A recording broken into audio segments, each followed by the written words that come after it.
រដូវរំហើយនាចុងឆ្នាំ1986បាននាំមកនៅខ្យល់ត្រជាក់រំភើយបក់កាត់វាលស្រែដែលទើបតែច្រូតកាត់រួចបន្សល់ទុកនៅគល់ជញ្ជ្រាំងស្ងួតក្រៀមរងចាំរដូវវស្សាឆ្នាំក្រោយចូលមកជំនួសជាថ្មីនៅភូមិមួយដាច់ស្រយាលសម្បូរទៅដោយគុម្ពឫស្សីដុះស៊ុបទ្រុបអមសងខាងផ្លូវនិងមានបឹងធំមួយនៅខាងចុងភូមិផងដែរពិតបង្កបរិយាកាសស្រស់ស្រាយនិងស្ងប់ស្ងាត់ល្អ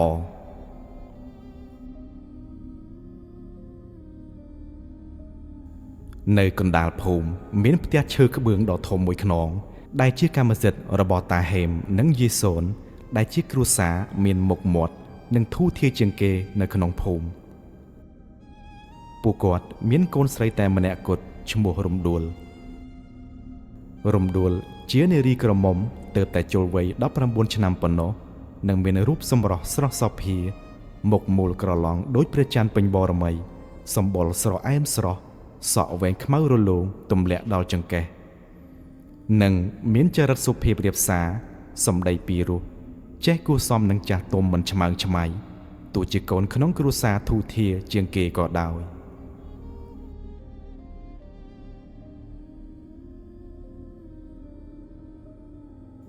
នាងមិនត្រឹមតែមានសម្រស់ស្រស់ស្អាតទេថែមទាំងប៉ិនប្រសប់ខាងការងារផ្ទះសម្បែងដូចជាត្បាញហូលធ្វើនំចំណីដែលធ្វើឲ្យកំឡោះក្នុងភូមិជាច្រើនលួចចាប់ចិត្តប្រតិព័ទ្ធប៉ុន្តែបេះដូងរបស់រំដួលបានប្រគល់ជូនកំឡោះតែម្នាក់ប៉ុណ្ណោះឈ្មោះចិត្រាដែលជាកូនប្រុសមេឃុំរួចទៅហើយអ្នកទាំងពីរក៏បានភ្ជាប់ពាក្យនិងត្រៀមរៀបចំពិធីមង្គលការនៅពាក់កណ្ដាលខែក្រោយនេះផងដែរ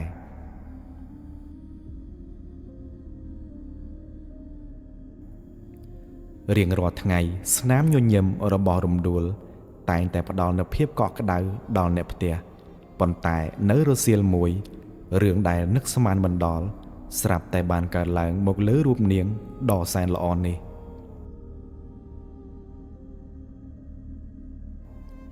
មេឃដែលកំពុងតែមានពន្លឺថ្ងៃស្រទន់ស្រាប់តែប្រែជាស្រអាប់ដោយសារដុំពពកខ្មៅដែលរសាត់មកបាំងព្រះអាទិត្យធ្វើឲ្យបរិយាកាសក្នុងភូមិហាក់ចុះត្រជាក់ខុសពីធម្មតាខ្យល់បក់មកល្វើយនាំយកស្លឹកឫស្សីជ្រុះរាយប៉ាយពេញដីហើយនៅពេលនោះរំដួលដែលស្លៀកពាក់សំពត់បត់ពណ៌បៃតងចាស់និងអាវប៉ាក់ពណ៌សបានកាន់កញ្ជើចុះទៅបឹងខាងក្រៅភូមិដើម្បីបេះផ្កាឈូកនិងក្រអៅឈូកយកមកត្រៀមធ្វើម្ហូបនិងរៀបចំថ្វាយព្រះផងដែរ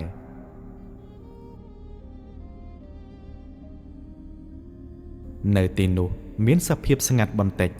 ដោយសារអ្នកភូមិភាគច្រើនកំពុងមមាញឹកនឹងការងារនៅឯស្រែចម្ការឆ្ងាយទឹកបឹងមានភាពស្ងប់ស្ងាត់ឆ្លុះបញ្ចាំងឲ្យឃើញនៅរូបភាពដុំពពកខ្មៅរមូលចូលគ្នាគួរឲ្យខ្លាចរំដួលបានបោះជំហានយឺតតាមមាត់ច្រាំងដែលពោពេញដោយគុម្ពកំប្លោកនិងស្មៅខ្ពស់នាងអោនដកក្រអៅឈូកបណ្ដើរច្រៀងចម្រៀងបំពេអារម្មណ៍ខ្លួនឯងបណ្ដើរដោយមិនបានចាប់អារម្មណ៍ទាល់តែសោះថានៅក្រោមគំនរស្លឹកឈូកស្ងួតក្បែរនឹងជើងរបស់នាងមានសត្វដ៏កាចសាហាវមួយកំពុងតែសំងំលាក់ខ្លួន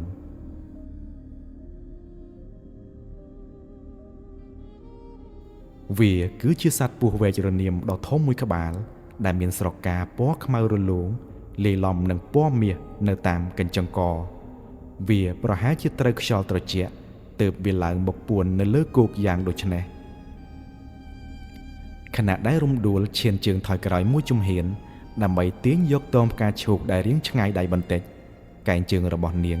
ក៏បានទៅជន់ចំកន្ទុយរបស់សត្វពស់នោះដោយមិនដឹងខ្លួន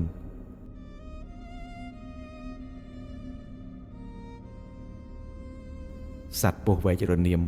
ដែលមាននិស្ស័យកាចសាហាវស្រាប់ក៏បានងើបក្បាលឡើងយ៉ាងលឿនបើកវែកបញ្ចេញសំឡេងស៊ីសគួរឲ្យព្រឺក្បាលរួចក៏ចឹកយ៉ាងកំរោលទៅចំកំភួនជើងខាងស្ដាំរបស់រំដួលបានស្រែកមួយទំហឹងទាំងការឈឺចាប់និងតក់ស្លុតថាអូជួយផងពុះចឹកខ្ញុំហើយសំឡេងស្រែករបស់នាងបានលាន់ខ្ទរពេញផ្ទៃបឹង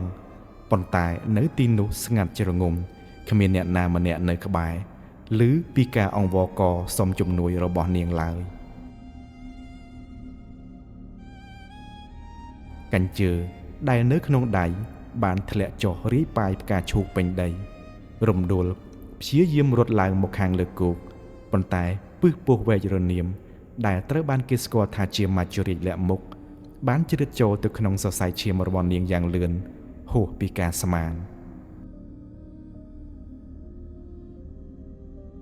គ្រាន់តែរត់បានប្រហែល10ជំហានរាងកាយរបស់នាងក៏ចាប់ផ្ដើមទន់ជ្រាយភ្នែកប្រែជាស្រវាំងងងឹតមួយរំពេចដង្ហើមរបស់នាងចាប់ផ្ដើមថប់ហាក់ដូចជាមាននរណាម្នាក់មកច្របាច់កយ៉ាងដូច្នោះដែរចង្វាក់បេះដូងលូតញាប់ខុសធម្មតារួចក៏ចាប់ផ្ដើមខ្សោយទៅនាងបានដួលខ្ពកទៅលើដីស្មៅក្បែរគុម្ពឫស្សីធំមួយដៃម្ខាងខំប្រឹងតោងមែកឈើហាក់ចង់ទាញជីវិតដែលកំពុងតែរបូតចេញពីខ្លួនឯមាត់ខំប្រឹងបើកម្ហបស្រែករងម្ដាយឬខ្សៅថាម៉ែជួយកូនផង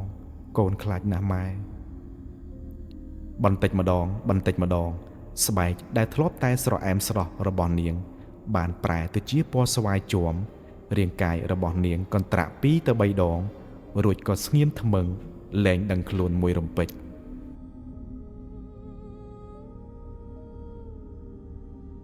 ផ្កាស្រុកស្រែដែលកំពុងតែរីកស្គុះស្គាយពេលនេះត្រូវបានមច្ចុរាជផ្ដាច់យកជីវិតទៅយ៉ាងទាន់ហន់និងគួរឲ្យសង្វេគជាទីបំផុតទាំងដែលចិត្តនៅមានក្តីស្រមៃចង់ស្លៀកសម្លៀកបំពាក់កូនក្រមុំចូលរោងជ័យនៅឡើយ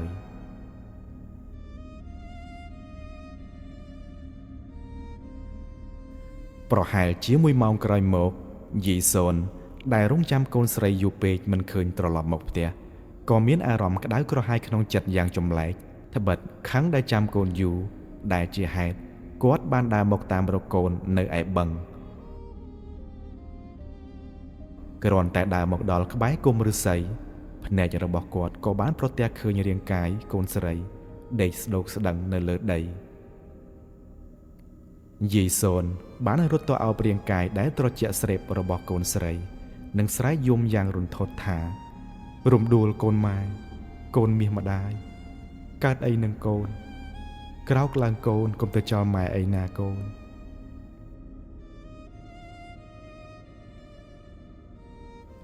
សំឡេងយំសោកបោកខ្លួនរបស់យេសូនបានអង្រួនបេះដូងអ្នកភូមិដែលទើបតែត្រឡប់មកពីស្រែឲ្យរត់មកចោមរួមមើលពេលឃើញស្នាមចុចពីរនៅលើកជើងដែលឡើងខ្មៅជាំគ្រប់គ្នាបានដឹងភ្លាមថារំដួលបានស្លាប់បាត់បង់ជីវិតទៅហើយដោយសារតែពោះចឹកដំណឹងមរណភាពដ៏តក់ស្លុតនេះបានធ្វើឲ្យអ្នកភូមិទាំងមូលធ្លាក់ចូលក្នុងភាពសោកសង្រេងយ៉ាងខ្លាំងព្រោះនរណាក៏គោរពស្រឡាញ់នារីម្នាក់នេះដែរឯគូដណ្ដឹងរបស់នាងពិតធ្វើចិត្តមិនបានឡើយត្បិតពួកគេស្រឡាញ់គ្នាខ្លាំងណាស់ហើយទើបតែបានភ្ជាប់ពាក្យភ្ជាប់និស្ស័យនឹងគ្នាមិនបានប៉ុន្មានខែផង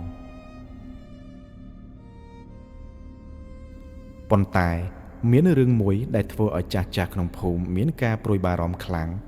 នោះគឺរំដួលជាស្រីក្រមុំព្រហ្មចារីហើយស្លាប់ដោយសារសត្វពឹស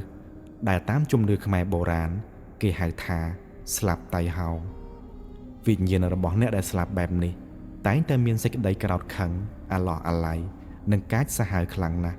ប្រសិនបើការរៀបចំពិធីបុណ្យសពមិនបានត្រឹមត្រូវនិងតឹងរឹងទេនោះ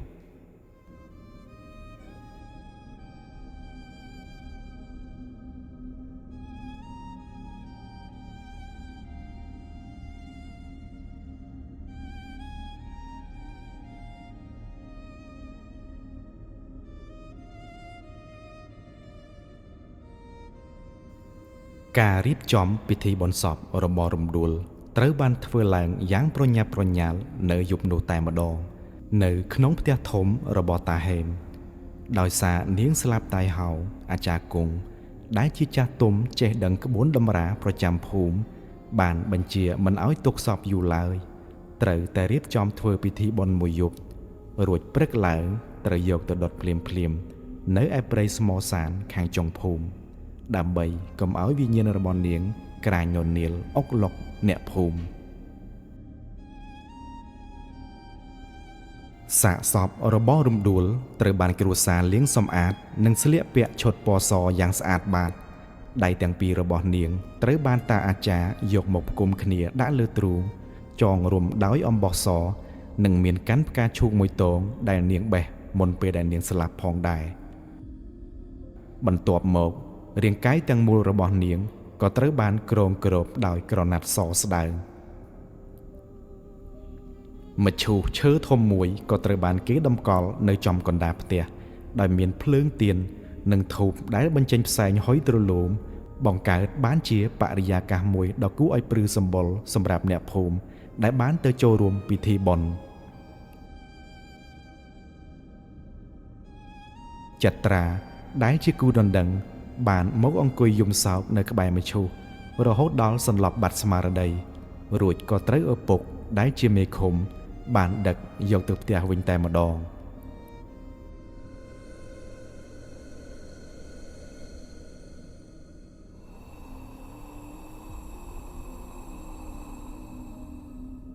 លុះដល់ពេលយប់មេឃប្រែជាងងឹតខុសពីធម្មតាគ្មានសូម្បីតែពន្លឺផ្កាយមួយគ្រាប់ខ្យល់ត្រជាក់បានបក់ចូលមកតាមចន្លោះរនាបផ្ទះធ្វើឲ្យអណ្ដាតភ្លើងទៀននៅក្បាលមឈូសបក់រេចុះឡើងហាក់ដូចជាមានមនុស្សកំពុងតែដកដង្ហើមផ្លុំលេងយ៉ាងដូច្នោះដែរ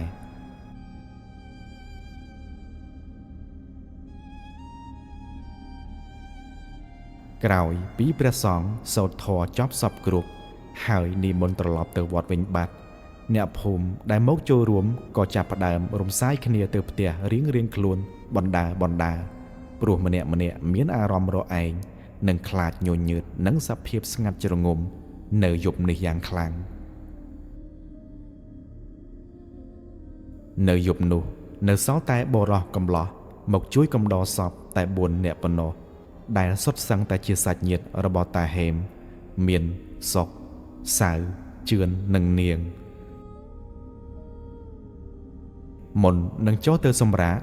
តាគង់ដែលជាអាចារ្យបានដើរមកក្បែរក្រុមអ្នកកំដរសពទាំង4នាក់ដោយទឹកមុខតានតឹងនិងមើងម៉ាត់បំផុត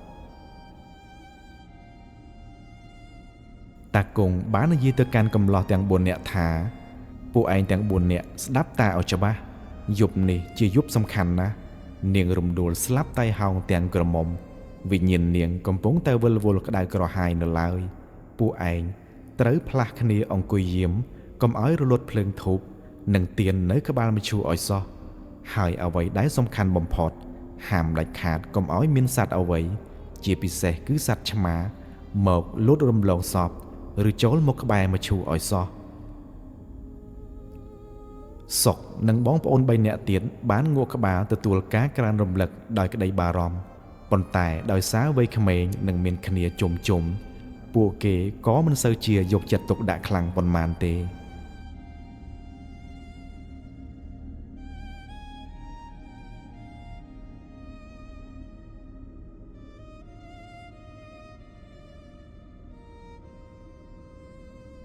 ដើម្បីកំដរភាពស្ងាត់ជ្រងំ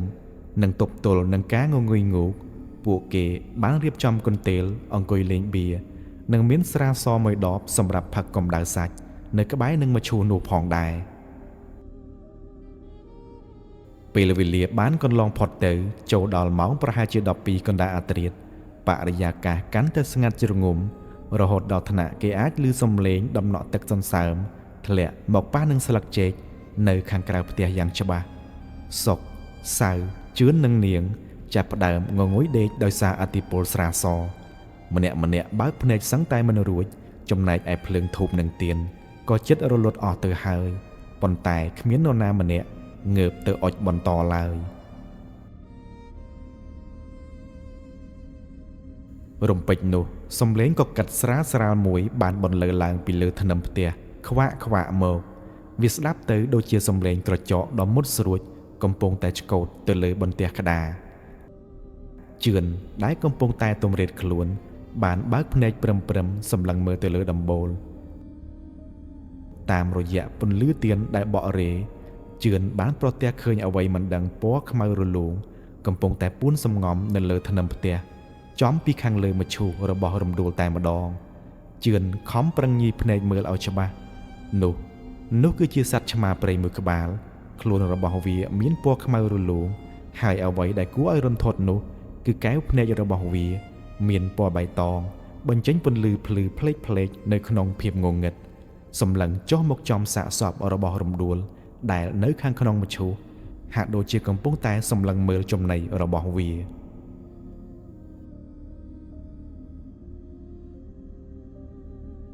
ជឿនបានស្រែកដោយសំឡេងញ័រដាស់គ្នាគេថាវើយអាសុកអាសៅអានាងឆាប់ក្រោកឡើងវើយមានឆ្មាខ្មៅនៅលើធ្នឹមផ្ទះគ្រប់គ្នាក៏ភ្ញាក់ព្រឺតនីសុកស្ទុះក្រោកឈរឡើងរយកដំបងឈើមួយមកកាន់ក្នុងដៃត្រៀមនឹងដេញឆ្មានោះប៉ុន្តែឆ្មាខ្មៅនោះមិនបានបង្ហាញភាពភ័យខ្លាចសូម្បីតែបន្តិចវាបញ្ចេញសំឡេងស្រែកយំម៉េវយ៉ាងវែងអន្លាយខុសពីឆ្មាធម្មតាវាជាសំឡេងដែលស្ដាប់ទៅហាក់ដូចជាសំឡេងស្រែកធ្ងររបស់មនុស្សស្រីកំពុងតែរងទុក្ខវេទនា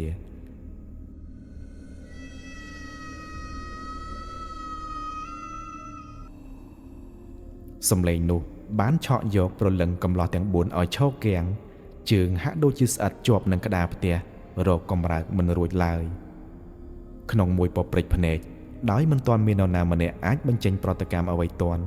ឆ្មាខ្មៅនោះបានលូតទម្លាក់ខ្លួនពីលើធ្នឹមផ្ទះចុះមករកមឈូសដោយសារគម្របមឈូសមិនទាន់បានបិទជិតវាបានលូតរំលងពីលើផ្ទៃមុខរបស់សាកសពរំដួលយ៉ាងលឿនមុននឹងបន្តលូតចុះទៅក្តារហើយក៏បាត់ស្រមោលទៅក្នុងភាពងងឹតតាមចន្លោះបង្អួចដែលបើកចោល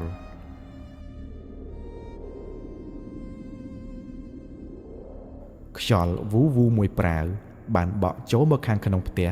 ធ្វើឲ្យភ្លើងទៀននិងចង្កៀងប្រេងកាតទាំងអស់រលត់ព្រឹបក្នុងពេលតែមួយផ្ទះទាំងមូលធ្លាក់ចូលក្នុងភាពងងឹតសូន្យឈឹង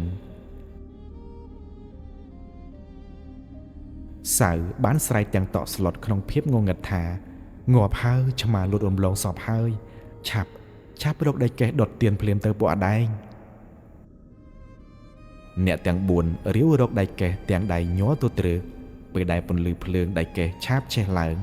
បំភ្លឺផ្ទៃមឈូសព្រាលអ្វីដែលពួកគេបានឃើញនៅចំពោះមុខបានធ្វើឲ្យពួកគេស្ទើរតែដាច់ខ្យល់មួយរំពេច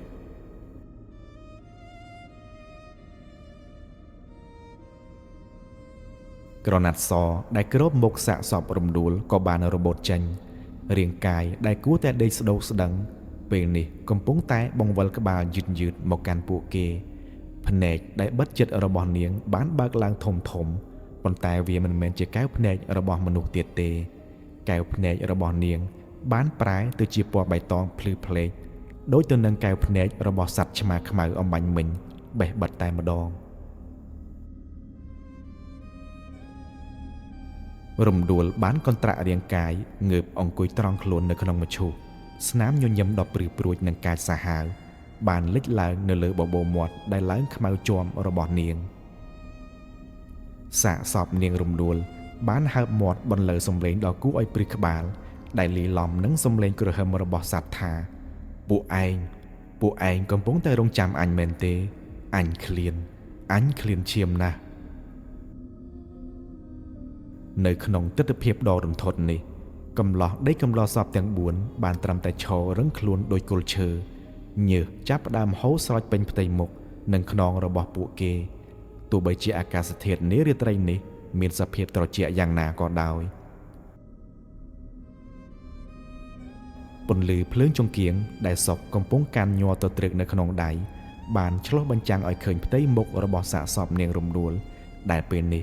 បានប្រែប្រួលខុសស្រឡះពីកាលនៅជាមនុស្សស្បែកមុខដែលធ្លាប់តែម៉ត់ខួច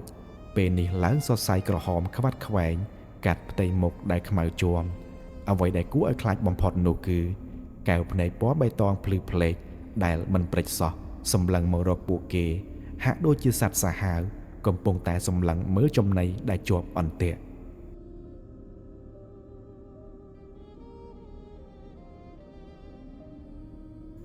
សាកសពរបស់រំដួលបានបន្លឺសំឡេងសាយកកក្អឹកលាយឡំនឹងសំឡេងងែវងាវរបស់សត្វឆ្មា ដៃទាំងពីររបស់នាងដែលត្រូវបានចងរុំដោយអំបោះពេលនេះត្រូវបាននាងកន្ត្រាក់ផ្ដាច់យ៉ាងងាយក្រចកដៃរបស់នាងដែលពីមុនខ្លីស្អាតស្រាប់តែដុះវែងចេញមកក្រៅស្រួចដូចជាក្រចកសត្វខ្លាឬសត្វឆ្មាព្រៃនិងមានពណ៌ខ្មៅ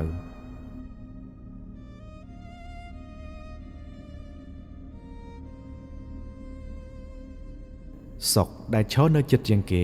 បានប្រមូលកម្លាំងចិត្តដែលនៅសេសសល់ស្រែកមួយទំហឹងដើម្បីដាស់ស្មារតីអ្នកឯទៀតសុកបានស្រែកទាំងសំឡេងញ័រថា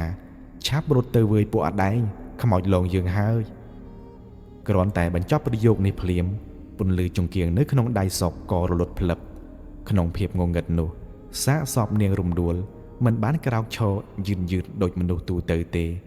នាងបានប្រើកម្លាំងដៃនិងជើងទាំង4លោតស្ទុះចេញពីមឈូសយ៉ាងលឿនបីដូចជាសត្វឆ្មាលោតចាប់កណ្ដុរយ៉ាងដូច្នោះដែររាងកាយដ៏ត្រជាក់របស់នាងបានលោតមកសង្គ្រោះពីលើរាងកាយរបស់នាយជឿន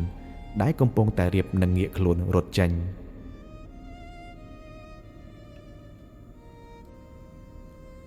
នាយជឿនបានស្រែកធ្ងោយ៉ាងឈឺចាប់ថាអូជួយផងវាខំអញហើយពួកអដែងរំដួលបានប្រើក្រចកដ៏មុតស្រួចរបស់នាងក្រញ៉ៅទៅលើស្មារបស់នាយជឿនធ្វើឲ្យរហែកអាវនិងដាច់សាច់ចេញឈាមស្រស់នាងបានអោនក្បាលចុះប្រើច្រមុះហាត់ក្លិនឈាមនោះយ៉ាងកំរោលរួចបញ្ចេញសំឡេងគ្រហឹមដោយក្តីពេញចិត្តតែជាសំណាងល្អដែលនាយសៅនិងនាយសុកបានស្ទុះទាញកន្ត្រាក់ជើងរបស់គេអូសចេញពីកន្លែងនោះទាន់ពេលរួចក៏នាំគ្នារត់ចុះតាមជណ្ដើរផ្ទះទម្លាក់ខ្លួនទៅនឹងដីលែងខ្វល់ពីការឈឺចាប់សំដៅទៅរកផ្ទះខាងក្រោយរបស់លោកអាចារ្យនិងលោកអ៊ំទាំងពីរ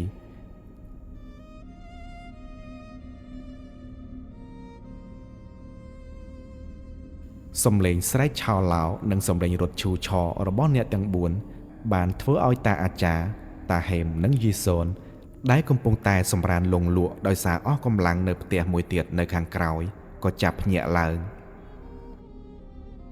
តាហេមប្រញាប់កេះដេចកេះដុតចង្គៀងប្រេងកាតរួចកាន់ដំបងឈើរត់ចេញមកខាងក្រៅទាំងអស់គ្នាទាំងភ័យតក់ស្លុតតាអាចារ្យគង់បានស្រែកសួរយ៉ាងខ្លាំងថាមានរឿងអីពួកឯងមានចោលចុះផ្ទះមែនទេពេលពន្លឺពិលដែលតាអាចារ្យកាន់មកចាំងទៅខាងលើផ្ទះទិដ្ឋភាពនៅចំពោះមុខបានធ្វើឲ្យគ្រប់គ្នាទម្លាក់ដំបងឈើចោលដោយមិនដឹងខ្លួនមឈូសដែលដាក់ដំកល់សពពេលនេះបានក្រឡាប់ផ្ងាជើង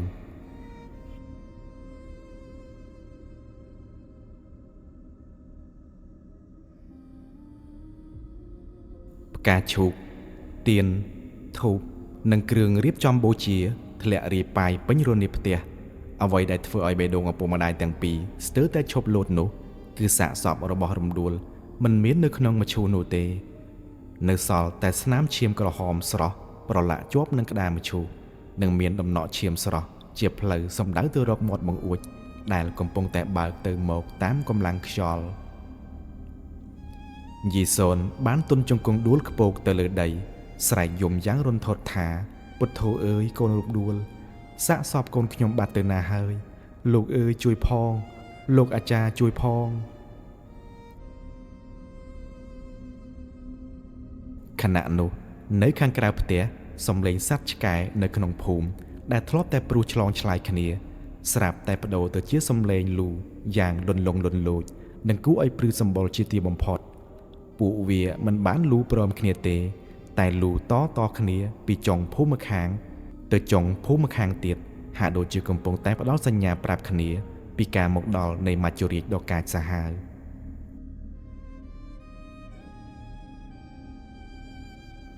នៅក្រោមពន្លឺព្រះច័ន្ទរឹមរឹមដែលទើបតែរះចេញពីក្រោយពពកខ្មៅគេសង្កេតឃើញស្រមោលមនុស្សស្រីស្លៀកពាក់សសក់វែងប្រះស្មាកំពុងតែលោតផ្លោះពីលើរបងផ្ទះរបស់តាហេមទៅកាន់មេឃស្វាយធំមួយយ៉ាងរហ័សរហួនខុសពីមនុស្សធម្មតារាងកាយនោះបានវាតោងតាមមេឃឈើដោយប្រើដៃនិងជើងដូចជាសត្វព្រៃមុននឹងលោតចុះទៅក្នុងគុម្ពឫស្សីខាងក្រោយផ្ទះបាត់ស្រមោលទៅក្នុងភាពងងឹតសូន្យបន្សល់ទុកត្រឹមតែក្លិនស្អុយរលួយលាយឡំនឹងក្លិនឈាមដែលរសាត់តាមខ្យល់នារាត្រីដ៏សែនរន្ធត់នោះ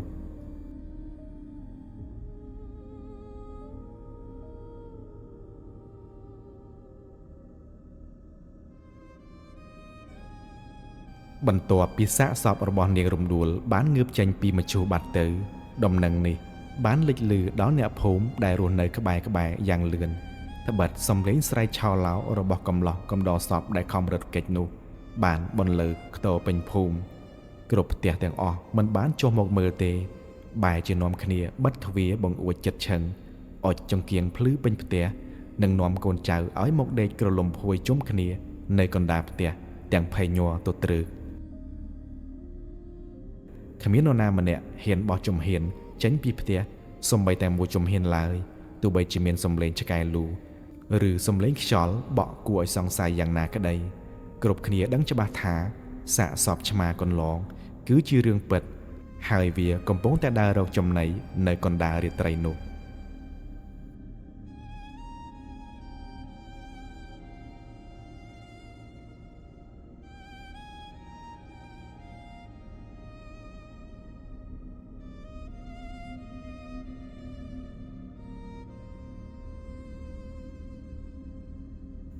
ងាកទៅមើលឯចុងភូមិវិញមានបរិះប្រមឹកម្នាក់ឈ្មោះពូខ្មៅដែលតែងតែដើរផឹកស៊ីតាមផ្ទះអ្នកស្គាល់គ្នារហូតដល់យប់ជ្រៅទើបត្រឡប់មកផ្ទះវិញយប់នេះក៏មិនខុសពីយប់មុនដែរគាត់ទើបតែផឹកស្រាសឡើងទន់ខ្លួនតាំងតែពីក្បាលប្រលប់នៅឯផ្ទះមិត្តភ័ក្តិនៅភូមិជិតខាងហើយកំពុងតែដើរត្រេតត្រោតាមផ្លូវលំត្រឡប់មកផ្ទះវិញទាំងមិនបានដឹងពីរឿងហេតុរន្ធត់ដែលទើបតែកើតឡើងនៅផ្ទះតាហេមសោះឡើយពូខ្មៅដើរបណ្ដើរច្រៀងចម្រៀងបណ្ដើរដៃម្ខាងកាន់ដបស្រាដែលនៅសល់ខ្យល់ត្រជាក់បក់មកប៉ះរាងកាយធ្វើឲ្យគាត់ព្រឺសម្បុរបន្តិចតែជាតិស្រាបានជួយកម្ដៅសាច់គាត់មិនឲ្យរងាខ្លាំងឡើយផ្លូវលំដែលគាត់កំពុងដើរមានសភាពស្ងាត់ជ្រងំ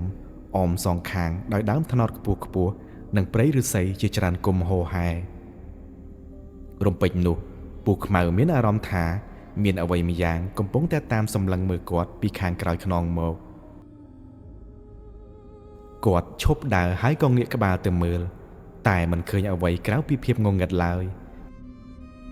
គាត់បាននិយាយរអ៊ូម្នាក់ឯងទាំងសំឡេងស្រវឹងថាយីអាចឆ្កែផ្ទះណាវាដើរតាមអញអញ្ចេះកុំមករកចំណីចិត្តអញវើយអញគ្មានឆ្អឹងឲ្យស៊ីទេគាត់រៀបនឹងបោះជំហានដើរទៅមុខបន្តស្រាប់តែមានអ្វីមិនដឹងពណ៌សស្ទង់លោតផ្លោះពីគុម្ពឫស្សីម្ខាងទៅទុំនៅលើដើមត្នោតនៅម្ខាងទៀតនៃផ្លូវនៅពីមុខគាត់យ៉ាងលឿនស្លេវពូខ្មៅខំប្រឹងញីភ្នែកដែលកំពុងតែស្រវាំងដើម្បីមើលឲ្យច្បាស់នៅលើធាងត្នោតដែលមិនសូវជាខ្ពស់ប៉ុន្មានគាត់បានឃើញរូបរាងមនុស្សស្រីម្នាក់ស្លៀកពាក់ឈុតសវែងសក់ប្រាស់ស្មាកំពុងតែអង្គុយច្រហោងសម្លឹងចុះមកក្រោមពូខ្មៅដែលមិនទាន់ស្វាងស្រាបានស្រែកសួរដោយគួរសមថានរណាគេនឹងយប់ប្រលប់មិនក៏ទៅឡើងដើមត្នោតលេងអញ្ចឹងប្រយ័ត្នធ្លាក់បាក់កងងាប់វើយ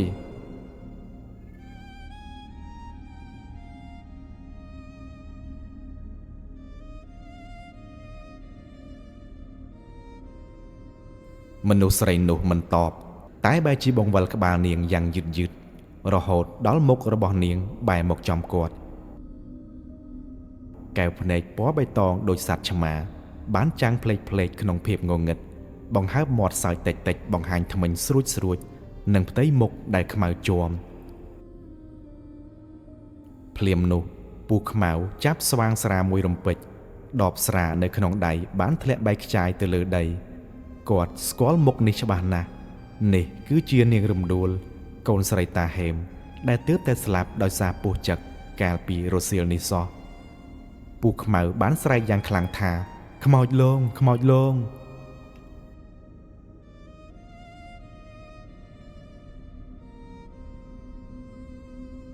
គាត់រៀបនឹងបង្វែរខ្លួនរត់តែសាកសពនាងរំដួលបានលោតទម្លាក់ខ្លួនពីលើមេឃត្នោតចុះមកចំពីមុខគាត់យ៉ាងលឿននាងបានប្រើកម្លាំងដ៏ខ្លាំងស្ទុះចូលមកចាប់ច្របាច់កពូខ្មៅ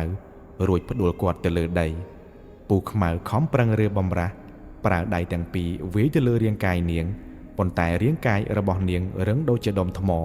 និងត្រជាក់ដូចទឹកកករំដួលបានបញ្ចេញសំឡេងគ្រហឹមដូចសត្វឆ្មា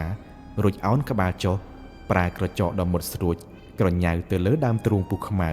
និងប្រើចំគោមជញ្ជក់ឈាមពីកញ្ចឹងករបស់គាត់យ៉ាងសាហាវឃោឃៅ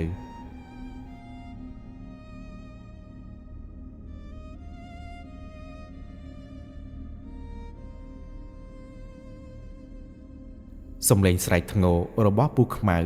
បានរសាត់បាត់ទៅយ៉ាងលឿននៅក្នុងភាពងងឹតនោះបន្សល់ទុកតែរាងកាយដែលគ្មានឈាមដេកស្ដោកស្ដឹងនៅកណ្ដាលផ្លូវ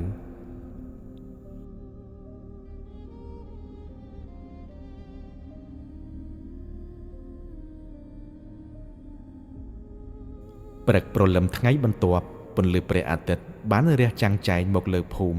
បណ្ដេញនៅភាពងងឹតឲ្យរសាត់ទៅប៉ុន្តែมันអាចបណ្ដេញភាពភ័យខ្លាចរបស់អ្នកភូមិបានឡើយអាចារ្យគង់បាននាំក្រុមបរិះក្នុងភូមិច្រើនអ្នកនោះមានទាំងកំបិតនិងដំបងបានមកពិនិត្យមើលស្នាមឈាមនៅផ្ទះតាហេមឡើងវិញឲ្យប្រកបត្បិតយប់មិញក៏ភ័យបះសក់មិនស្ទើរដែរស្នាមជើងដែលប្រឡាក់ឈាមនោះមិនមែនជាស្នាមជើងមនុស្សដើរធម្មតាទេតែជាស្នាមជើងមនុស្សវាដោយដៃនិងជើងនិងមានស្នាមក្រចកខួចជ្រៅទៅក្នុងដីភក់ពួកគេបានដើរតាមស្នាមជើងនោះរហូតទៅដល់ផ្លូវលំនៅខាងចុងភូមិនៅទីនោះទិដ្ឋភាពដ៏គួរឲ្យអាណិតនិងសង្វេគបានលេចឡើងសាកសពរបស់ពូខ្មៅកំពុងតែដេកស្លាប់ក្បែរនឹងគល់ត្នោតរាងកាយរបស់គាត់ស្លេកស្លាំងគ្មានសល់ឈាមសូម្បីមួយដំណក់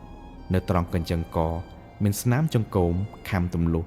និងមានស្នាមក្រចកក្រញ៉ៅដាច់សាច់ពេញដើមទ្រូងដែលជាស្នាមក្រចកម៉ាច់ជូរាជដែលអ្នកភូមិមិនធ្លាប់បានឃើញពីមុនមកឡើយអាចារ្យគង់បានដកដង្ហើមធំរួចនិយាយទៅកាន់តាហេមនិងអ្នកភូមិទាំងទឹកមុខតាមតឹងថាមិនស្មានថារឿងវាកើតឡើងដល់ថ្នាក់នេះសោះសាកសពកូនស្រីតាមិនមែនគ្រាន់តែជាខ្មោចលងធម្មតាទេពេលដែលឆ្មាព្រៃនោះលោតរំលងវិញ្ញាណសត្វដេរឆានដ៏សាហាវបានចូលទៅគ្រប់គ្រងរាងកាយនាងហើយវាคล้ายជាខ្មោចឆៅឬសាកសពឆ្មាកន្លងដែលស្រេកឃ្លានឈាមស្រស់ៗគ្រូធម្មតាដូចជាខ្ញុំគ្មានមុនអាគមឯណាទៅបង្ក្រាបវាបានទេបើយើងទុកយូរយប់នេះវានឹងមកសម្លាប់អ្នកភូមិយើងម្ដងមួយមិនខានឡើយតាហេមដែលយំសឹងនឹងលែងមានទឹកភ្នែកស្រក់បានសួរទាំងអង្វរកថាចុះយើងត្រូវធ្វើយ៉ាងម៉េចទៅលោកតាអាចារ្យខ្ញុំមិនចង់ឲ្យកូនស្រីខ្ញុំខ្លាចជាខ្មោចសម្លាប់គេឯងបែបនេះទេអាចារ្យគង់បានឆ្លើយដោយមោះមុតថាមានតែមនុស្សម្នាក់គត់ដែលអាចជួយយើងបានតាត្រូវប្រញាប់ចាត់ឲ្យក្មួយប្រុសរបស់តាពីរនាក់ជិះសេះឲ្យលឿនបំផុតទៅកាន់ភូមិបាំងកំផុងភ្លាមទៅនៅទីនោះមានគ្រូអាគមវ័យក្មេងម្នាក់ឈ្មោះគ្រូមានដែលល្បីល្បាញខាងបង្ក្រាបព្រាយបិសាចកាចសាហាវយើងត្រូវតែអញ្ជើញគាត់មកឲ្យទាន់មុនពេលព្រះអាទិត្យលិចនៅល្ងាចនេះបើមិនដូច្នោះទេភូមិយើងនឹងក្លាយជាវិលពិឃាតមិនខានឡើយ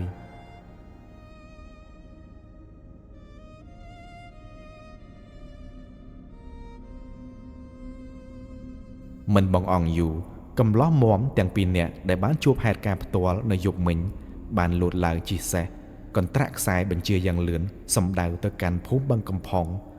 ដោយនឹងទៅនាំក្តីសង្ឃឹមតែមួយគត់របស់អ្នកភូមិទាំងមូលឲ្យរួចផុតពីហេតុភេទចម្លែកនេះ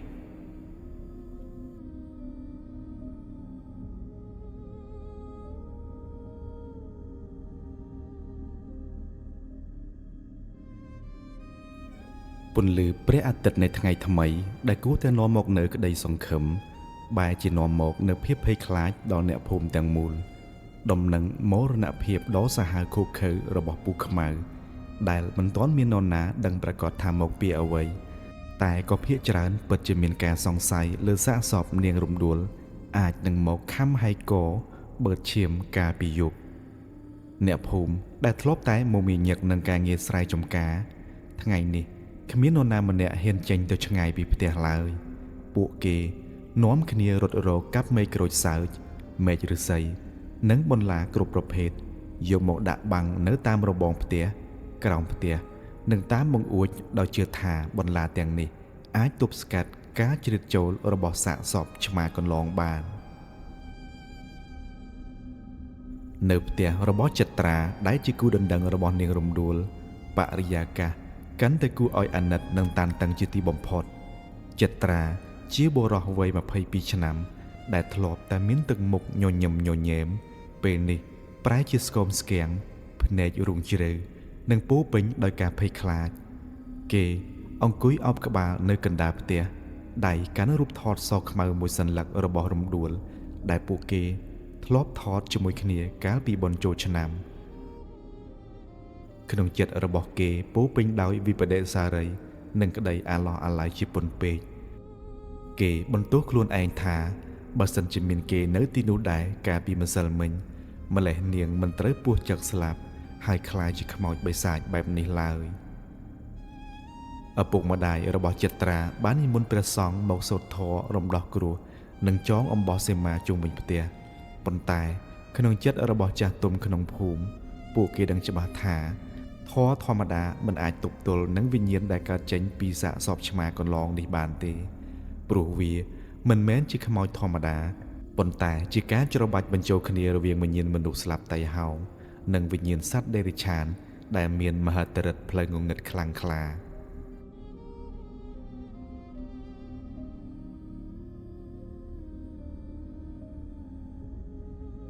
ងាកមកមើលដំណើររបស់បុរសទាំងពីរដែលបាននាំសារពីភូមិទៅកាន់ផ្ទះរបស់គ្រូមានដែលបានចាក់ចេញតាំងតែពីព្រលឹមដោយបានជិះសេះដែលខ្ចីពីលោកមេឃុំពេលនេះពួកគេបានបោសេះកាត់វាលស្រែកាត់ព្រៃនិងឆ្លងកាត់ភូមិជាច្រើនដោយមិនហ៊ានឈប់សម្រាកសូម្បីតែ1នាទីឡើយក្នុងចិត្តពួកគេពោពេញដោយភាពអន្ទះសារព្រោះពួកគេដឹងថាជីវិតរបស់អ្នកភូមិទាំងមូលគឺស្ថិតនៅលើដៃរបស់ពួកគេហើយព្រះអាទិត្យចាប់ផ្ដើមជ្រេបន្តិចទៅហើយនៅពេលដែលពួកគេបានមកដល់ច្រកចូលភូមិបឹងកំផុងភូមិនេះមានភាពខុសប្លែកពីភូមិរបស់ខ្លួនឆ្ងាយណាស់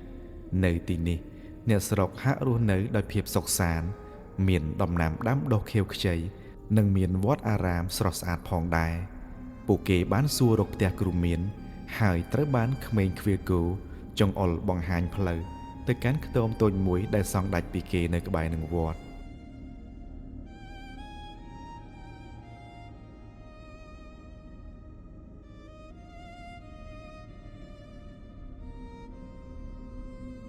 ពេលទៅដល់មុខខ្ទមបុរសទាំងពីរបានឃើញបុរសវ័យក្មេងម្នាក់អាយុប្រហែលជា26ឆ្នាំមានទឹកមុខស្ងប់ស្ងាត់សម្បុរស្រអែមកំពុងតែអង្គុយនៅលើគ្រែខាងមុខខ្ទមក្រោមដើមឈើមួយដើមនៅជុំវិញផ្ទះមានហាលថ្នាំបុរាណជាច្រើនប្រភេទផងដែរមិនយូរបុរសទាំងពីរបានចូលទៅខាងក្នុងនិងរៀបរាប់ប្រាប់គ្រូមានតាមដំណើររឿងទាំងអស់បងមានក៏យល់សេចក្តីនិងបានងើបឈរឡើងដោយទឹកមុខមើងម៉ាត់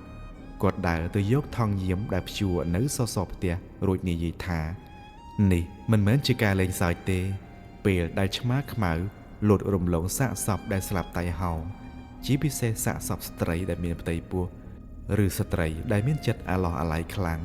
វិញ្ញាណសត្វនោះនឹងចូលទៅគ្រប់គ្រងរាងកាយបានយ៉ាងងាយវាមិនមែនជាវិញ្ញាណឆ្មាធម្មតាទេវាជាឆ្មាព្រៃឬខ្លាដែលមានបាបកម្មវានឹងប្រើរាងកាយនោះដើម្បីរកចំណីនោះគឺឈាមស្រស់នឹងតែម្ដងបងមានបានចូលទៅខាងក្នុងខ្ទមរួចក៏បានយកថង់យាមនិងរបស់របរមួយចំនួនដែលចាំបាច់គាត់ក៏បានយកសំណាញ់អាគមរបស់គាត់និងដៃគោលមឈូសចាស់មួយក្តាប់ធំដាក់ក្នុងថង់យាមផងដែរបងមានបាននិយាយទៅកាន់បរិសទាំងពីរថាយើងគ្មានពេលបងអង្គទេយប់នេះជាយប់ពេញបរមីថាមពលរបស់វានឹងខ្លាំងទ្វេដងបើសិនជាយើងទៅមិនទាន់វាអាចនឹងសម្លាប់មនុស្សអស់ទាំងភូមិមិនខានឡើយតោះឆាប់ចេញដំណើរទៅសេះទាំងពីរបានបោលត្រឡប់ទៅវិញយ៉ាងលឿនក្រោមពន្លឺថ្ងៃរសៀលដែលកាន់តែជ្រេតាមផ្លូវបងមានបានសូត្រគាថាមិនឈប់ឡើយដើម្បីឲ្យវត្ថុស័ក្តិសិទ្ធិមកការពារនិងសុំផ្លូវពីម្ចាស់ទឹកម្ចាស់ដីផងដែរពេលវេលាបានកន្លងផុតទៅយ៉ាងលឿនព្រះអាទិត្យពណ៌ក្រហមឆ្អិនឆ្អៅបានចាប់ផ្ដើមលិចបាត់ទៅនៅទិសខាងលិច បន្សល់ទុកនៅពន្លឺប្រលប់ដែលគួរឲ្យខ្លាចសំឡេងសត្វបាក់សាបាក់សីដែលធ្លាប់តែយំអើងកងពេលនេះប្រែជាស្ងាត់ឈឹងអ្នកភូមិទាំងមូលប្រញាប់ប្រញាល់ចូលផ្ទះបិទទ្វារបិទបង្អួចដាក់គន្លឹះយ៉ាងជិតឈឹងភ្លើងចង្កៀងប្រេងកាតត្រូវបានអុជបំភ្លឺគ្រប់ផ្ទះដើម្បីបណ្ដេញភាពងងឹតប៉ុន្តែគ្មានពន្លឺណាអាចបណ្ដេញភាពភ័យខ្លាចនៅក្នុងចិត្តរបស់អ្នកភូមិបានឡើយម៉ោងប្រហែល 7 យប់ខ្យល់ត្រជាក់ចាប់ផ្ដើមបក់មកម្ដងទៀតសំឡេងឆ្កែលូដែលអ្នកភូមិខ្លាចបំផុតក៏បានបន្លឺឡើងសំឡេងនោះមិនមែននៅឆ្ងាយទេគឺនៅក្បែរផ្ទះរបស់លោកមេឃុំតែម្ដងហ្វូងឆ្កែដែលនៅក្រោមផ្ទះចត្រាស្រាប់តែយំលូហើយបដូរមកជាការស្រែកធ្ងោហាក់ដូចជាពួកវាកំពុងតែឃើញអ្វីមួយដែលគួរឲ្យខ្លាចខ្លាំងរហូតដល់ពួកវារត់ពួនបាត់អស់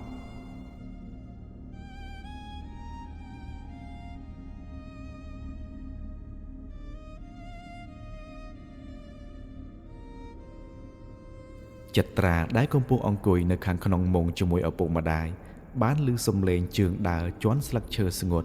នៅខាងមុខផ្ទះឮក្រាកសំឡេងនោះមិនមែនជាជំហានជើងមនុស្សធម្មតាទេនឹងមានដំណើរដូចទៅនឹងសត្វកំពុងតែដើររំពេចនោះក្លិនស្អុយរលួយបានលាយឡំនឹងក្លិនឈាមឆ្អាបបានរសាត់ចូលមកតាមចន្លោះជញ្ជាំងផ្ទះធ្វើឲ្យចត្រាស្ទើរតែក្អួតចង្អោរសំឡេងមួយបានបន្លឺឡើងពីខាងក្រៅផ្ទះស្ដាប់ទៅស្រទន់តែពិតជាព្រីក្បាលថាបងចត្រាបងនៅផ្ទះទេអូនមករកបងហើយបើកទ្វារឲ្យអូនផងបងនោះគឺជាសំឡេងរបស់រំដួលប៉ុន្តែវាមិនមែនជាសំឡេងដ៏ផ្អែមល្ហែមដែលចត្រាធ្លាប់តែឮនោះទេវាជាសំឡេងស្ងួតលីឡំនឹងសំឡេងគ្រហឹមនៅក្នុងបំពង់ក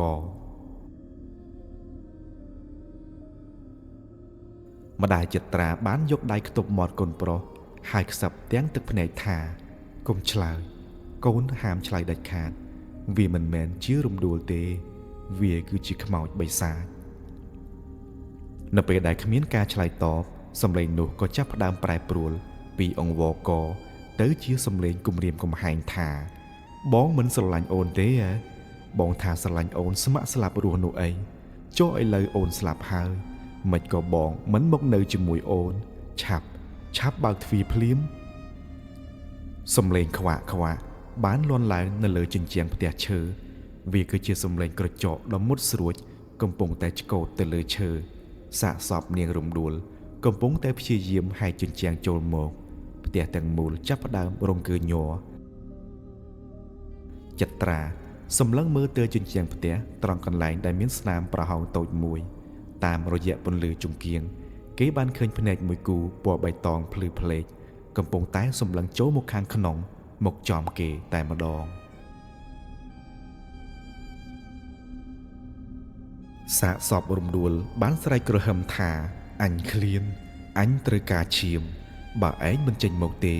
អញនឹងចូលទៅហើយកពួកឯងមិនខានសំឡេងក្បឿងនៅលើដំបូលផ្ទះចាប់ផ្ដើមបែកប្រាវសាកសពនោះបានលូតឡើងទៅលើដំបូលហើយព្យាយាមរើកកាយក្បឿងចេញធូលីដីនិងគំតិចក្បឿងបានធ្លាក់ចុះមកខាងក្នុងផ្ទះចត្រានិងឪពុកម្ដាយបាននាំគ្នាពួននៅខាងក្រោមតុដោយប្រលឹងមិននៅនឹងខ្លួនឡើយមានទាំងដៃកាន់រូបព្រះពុទ្ធអង្គសម្បូរសង្រោងសុំឲ្យបារមីមកជួយសង្គ្រោះផងពួកគេដឹងថាបើសិនជាគ្មានជំនួយមកដល់ទាន់ពេលទេយប់នេះពួកគេនឹងត្រូវក្លាយជាចំណីរបស់បិសាចនេះមិនខានឡើយ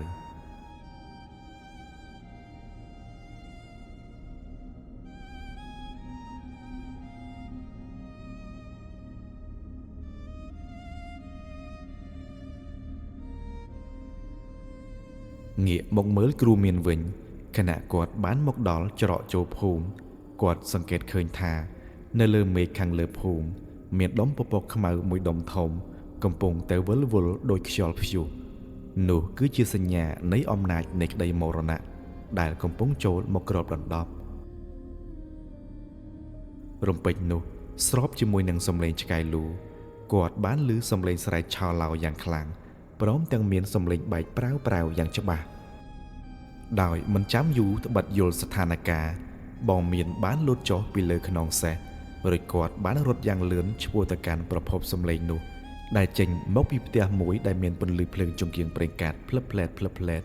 នៅកណ្ដាលភូមិឯណោះនោះគឺជាផ្ទះរបស់លោកមេឃុំនឹងឯងដៃស្ដាំរបស់គាត់កាន់កាំបិតអាគមព្រមទាំងស្ពាយថង់យាមភ្នែករបស់គាត់សម្លឹងទៅដំបូលផ្ទះដែលសាកសពនាងរំដួលកំពុងតែឈរយ៉ាងមានអំណាចនិងកាចសាហាវបំផុត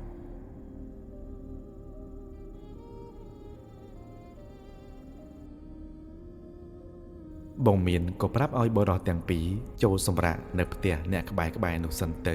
ខ្លាចមានគ្រោះថ្នាក់ដោយមិនដឹងខ្លួនដោយសារវិញ្ញាណកំណាចមួយនេះវាពិតជាមានល្បឿនលឿនណាស់អាចតាមសម្លាប់អ្នកភូមិត្រឹមតែមួយប្រព្រិចភ្នែកដោយនឹកស្មានមិនដល់ឡើយ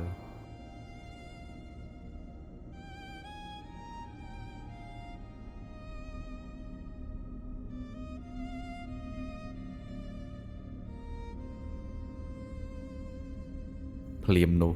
រំដួលបានបញ្ចេញសំឡេងគ្រហឹមលាយឡំនឹងសំឡេងសាយកកអឹកមកថាបងចត្រាបងឯងពួននៅទីណាក៏អូនរកឃើញដែរក្លិនឈាមរបស់បងឈ្ងុយណាស់អូនក្តៅអូនរងាអូនត្រូវការបងមកកំដរគ្រាន់តែបញ្ចប់ប្រយោគដ៏សែនរន្ធត់នេះនាងបានប្រើដៃទាំងពីរចាប់ទាញមេដំបូលយ៉ាងខ្លាំងធ្វើឲ្យសសរផ្ទះលាន់ឬសូរក្រាក់ហាក់ដូចជាចង់បាក់ស្រុតចុះមកចត្រាបានយកដៃខ្ទប់ត្រចៀកបិទភ្នែកយំសំពះបួងសួងដល់គុណបុណ្យព្រះរតនត្រ័យឲ្យជួយសង្គ្រោះជីវិតគ្រួសាររបស់ខ្លួន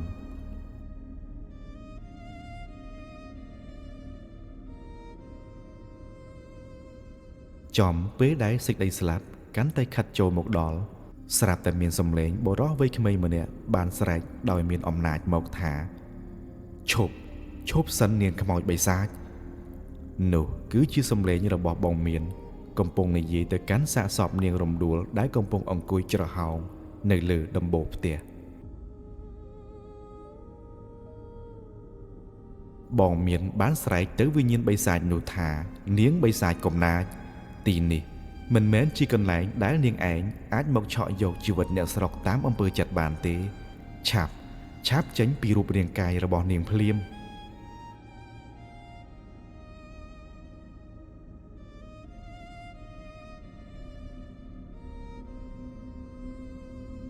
សំឡេងរបស់បងមានបានធ្វើឲ្យអ្នកខាងក្នុងផ្ទះមានក្តីសង្ឃឹមឡើងវិញព្រោះពួកគេដឹងថាពិតនឹងមានអ្នកមកជួយសង្គ្រោះពួកគេហើយ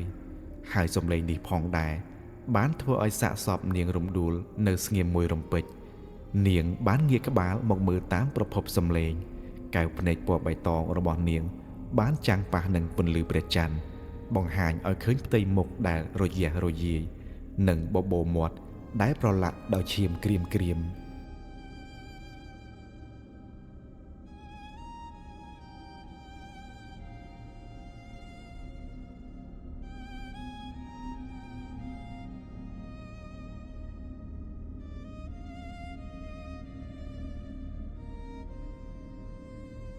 គ្រាន់តែឃើញរស្មីអំណាចនិសិលដែលភាយចេញពីរាងកាយរបស់បងមាន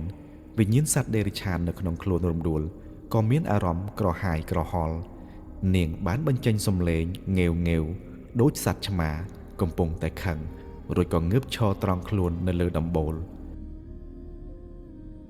សាកសពរំដួលបានស្រែកគំហកទៅកាន់បងមានថាអាគ្រូក្មេង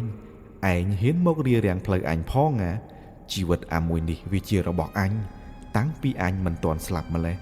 បើឯងមិនចង់ស្លាប់ទេឆាប់ដកខ្លួនចេញពីទីនេះភ្លាមទៅ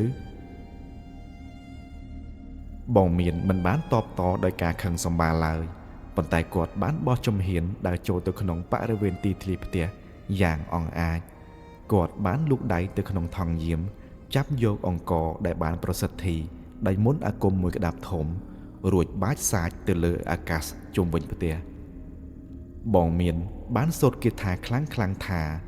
អោព្រះធរណីជាម្ចាស់ព្រះពាយជាមិត្តសូមជួយកាឡាអង្ករនេះឲ្យคล้ายជាកំផែងដ៏រឹងមាំការពារជនស្លូតត្រង់កុំឲ្យមច្ចុរាជ ឈានជើងចូលមកបានឲ្យសោះក្របអង្គដែលធ្លាក់ប៉ះនឹងជញ្ជាំងផ្ទះនិងដីបានបញ្ចេញជាផ្កាភ្លើងពណ៌ខៀវតូចៗឆាបឆេះបង្កើតបានជារបាំងមើលមិនឃើញមួយរំពាត់ផ្ទះរបស់ចិត្តត្រាចិត្តឈឹងនៅពេលដែលសាកសពរំដួលព្យាយាមយកដៃទៅកាយក្បឿងបន្តដៃរបស់នាងក៏ត្រូវឆក់ដោយធម្មពលចម្លែករបស់គ្រូមានលាន់ឬសូឆេវឆេវធ្វើឲ្យនាងកន្ត្រាក់ដៃថយក្រោយទាំងក្តីឈឺចាប់សាកសពរំដួលបានស្រែកធ្ងោដោយក្តីក្រោធខឹងថាក្តៅណាស់អាគ្រូចង្រៃឯងហ៊ានដុតដៃអញផងដោយដឹងថាមិនអាចទម្លុះរបាំងចូលទៅខាងក្នុងផ្ទះបានទៀតសាកសពរបស់នាងបានបង្វែរគោលដៅមករកបងមានវិញនាងបានលូតផ្លោះពីលើដំបូលផ្ទះដែលខ្ពស់ទម្លាក់ខ្លួនចុះមកដីដោយប្រើដៃនិងជើងទាំង4ទប់ខ្លួនល្បឿនរបស់នាងលឿនហួសពីភ្នែកមនុស្សធម្មតាអាចមើលទាន់គ្រាន់តែជើងប៉ះនឹងដីភ្លាមនាងបានស្ទុះរត់តម្រង់មករកបងមានដែលមើលទៅសភាពខ្នងកោងដៃទាំងពីរបញ្ចេញក្រចកស្រួចវែង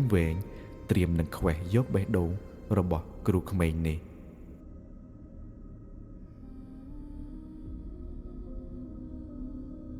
បងមានដែលមានស្មារតីប្រុងប្រយ័ត្នខ្ពស់បានថយក្រោយមួយជំហានរួចលើកកាំបិតអាគមឡើងពេលដែលរាងកាយដ៏ត្រជាក់របស់រំដួលហោះមកសង្គ្រប់បងមានបានប្រើដៃស្ដាំកាប់កាំបិតទៅលើអាកាសមួយវឹបឆ្កូតចំដើមដៃខាងឆ្វេងរបស់នាងរំដួលស្នាមមុតនោះមិនបានបញ្ចេញឈាមពណ៌ក្រហមទេតែបែរជាហូរចេញនៅទឹកពណ៌ខ្មៅខាប់និងមានផ្សែងហុយចេញមកដែរ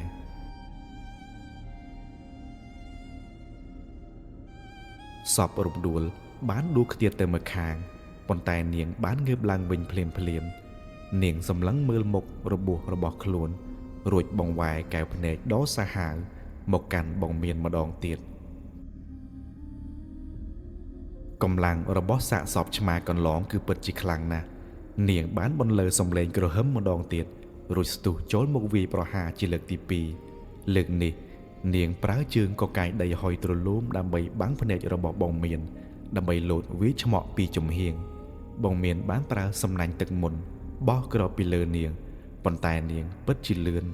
បានរមៀលខ្លួនគេចផុតយ៉ាងប្រផាត់ប្រផើយរួចបានប្រើក្រចកដៃក្រញ៉ៅចំដើមដៃខាងឆ្វេងរបស់បងមានបណ្ដាលឲ្យរយះអាវនិងមានស្នាមឈាមហូរចេញមកខាងក្រៅផងដែរការឈឺចាប់បានធ្វើឲ្យបងមានភ្ញាក់ខ្លួនមួយរំពេចថាវិញ្ញាណមួយនេះពិតជាមានល្បិចកលនិងរហ័សរហួនដូចសត្វខ្លាពិតនាងរំដួលពេលបានភ្លក់ក្លិនឈាមរបស់បងមាននាងក៏លិតក្រចកដៃខ្លួនឯងហើយសើចយ៉ាងកាចសាហាវកណ្ដាលទីងងឹតនាងមិនបានចូលវាយប្រហារបន្តទេតែនាងបានថយក្រោយរួចលូតឡើងទៅទុំនៅលើមេឃដើមអំពិលធំមួយនៅក្បែររបងផ្ទះសំងំលាក់ខ្លួនត្រៀមរងចាំឱកាសល្អនាងដឹងថា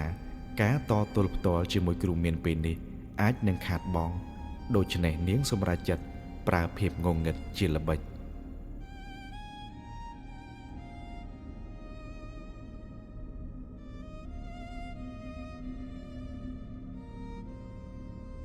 ក្រោយពីសាកសពនាងរំដួលបានលោតគេចខ្លួនឡើងទៅសំងំលាក់ខ្លួននៅលើមេឃអំពិលធំក្បែររបងផ្ទះ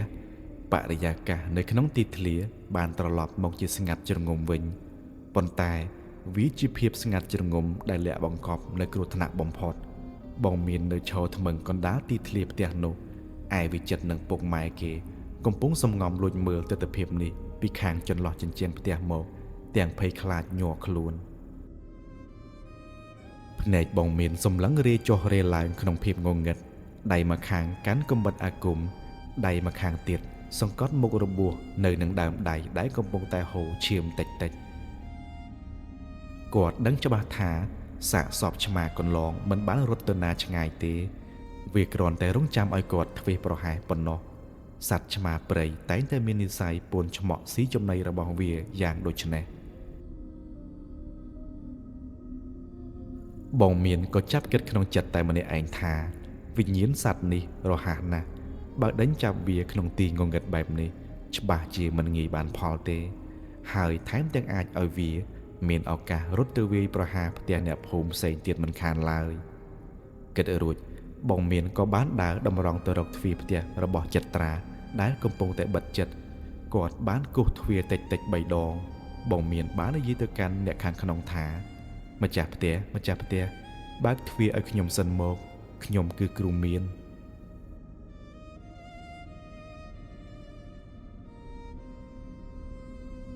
នៅខាងក្នុងផ្ទះមានភាពស្ងាត់ស្ងៀមមួយសន្ទុះទើបមានសំឡេងដោះគន្លឹះទ្វារមកក្រាកទ្វារបានបើកហើបបន្តិចបង្ហាញឲ្យឃើញមុខរបស់ចិត្រាដែលស្លេកស្លាំងដោយក្រដាសនិងមានញើសហូរជោគថ្ងាសឯសភាពពុកម៉ែរបស់គេក៏មិនសូវជាខុសគ្នាដែរពេលឃើញគ្រូមានឈរនៅមុខទ្វារចិត្រានិងឪពុកម្ដាយក៏ប្រញាប់បើកទ្វារធំឲ្យគាត់ចូលរួចប្រញាប់បិទគន្លឹះវិញភ្លាមគ្រាន់តែចូលដល់ក្នុងផ្ទះម្ដាយរបស់ចិត្រាបានស្ទុះមកលុតជង្គង់សំពះបងមានទាំងទឹកភ្នែករួចក៏និយាយអង្វរថាលោកគ្រូសូមលោកគ្រូជួយជីវិតគ្រួសារខ្ញុំផងខ្មោចនាងរំដួលវាកាចសាហាវណាស់វាចង់យកកូនប្រុសខ្ញុំទៅនៅជាមួយវាហើយបងមានបានចាប់លើកលោកយាយឲ្យងើបឡើងរួចនិយាយដោយសំឡេងទន់ភ្លន់តែមើងម៉ាត់ថាលោកយាយកុំភ័យស្លន់ស្លោអីទុករឿងនេះឲ្យខ្ញុំរ៉ាប់រងចុះប៉ុន្តែដើម្បីកុំចាត់វាឲ្យបានជោគជ័យខ្ញុំត្រូវការជំនួយពីអ្នកទាំងអស់គ្នាជាពិសេសគឺកំឡោះម្នាក់នេះតែម្ដងចិត្រាដែលកំពុងញ័រខ្លួនបានងើបមុខឡើងសួរទាំងស្ទាក់ស្ទើរថាតើលោកគ្រូចង់ឲ្យខ្ញុំធ្វើអ្វីខ្ញុំខ្លាចវាណាលោកគ្រូកែវភ្នែកវាមិនមែនជារំដួលដែលខ្ញុំស្គាល់នោះទេបងមានបានបញ្យល់ទៅកាន់ចិត្រាថាប្អូនត្រូវស្ដាប់ខ្ញុំឲ្យច្បាស់ណាឥឡូវនេះរាងកាយរបស់នាងត្រូវបានគ្រប់គ្រងដោយវិញ្ញាណសត្វឆ្មាព្រៃទាំងស្រុងហើយវាមិនស្គាល់ប្អូនទេ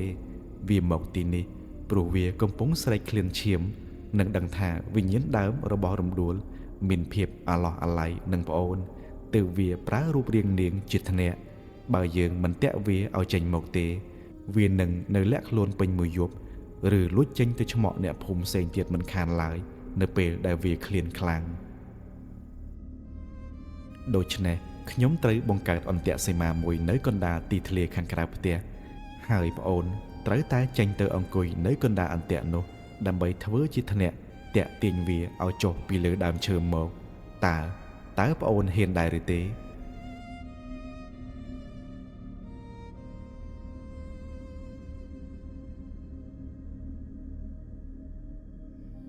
គ្រាន់តែឮពាក្យថាធ្នាក់ឪពុកម្ដាយរបស់ចិត្រា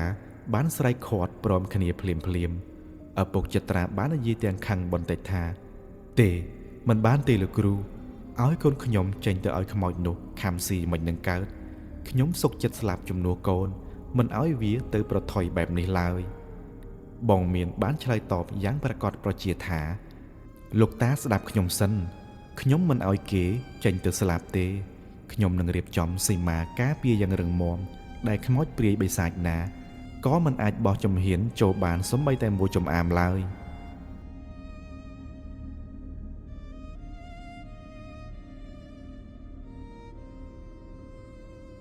ការដែលឲ្យគេចេញទៅគឺដើម្បីតាក់ទាញចំណាប់អារម្មណ៍របស់វាឲ្យចូលមកក្នុងរង្វង់អន្ទាក់សំណាញ់របស់ខ្ញុំតែប៉ុណ្ណោះបើសិនជាយើងមិនធ្វើបែបនេះទេយប់នេះវានឹងទៅវាប្រហារផ្ទះអ្នកភូមិផ្សេងទៀតដែលគ្មានអាគមការពារពេលនោះមនុស្សរាប់សិបនាក់នឹងត្រូវស្លាប់មិនខានឡើយ